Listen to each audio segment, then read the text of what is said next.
Министерот за здравство Венко Филипче нагласува дека состојбата низ болниците секојдневно се менаџира според потребите, исполнетоста и отворањето на нови места за хоспитализација. На утринскиот состанок со директорите на клиниките размениле информации во однос на состојбата. Ситуацијата е сериозна и во овој момент имаме благо зголемување на притисокот врз ковид центрите, односно во текот на вчерашниот ден имало поголем број на нови хоспитализации. Дециден е министерот Филипче.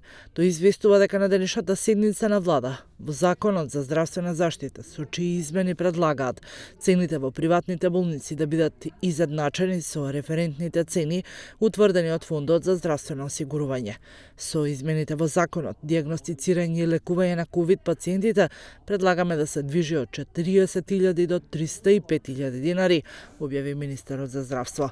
Државата, посочува министерот, покрај тоа што има овластување за склучување договор со приватни болници преку Фонд за здравствено осигурување, може да постави лимит за максимален износ на едно приватно лекување од COVID-19.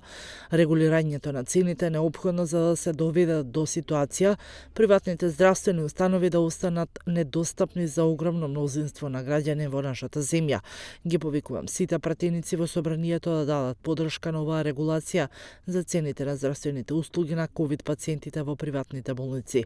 Во време на пандемија од клучна важност сед пратениците да го изгласат ова законско решение со кое цените за третман на пациентите во приватните болници ќе бидат финансиски издржани за сите граѓани, напише Филипче на Facebook.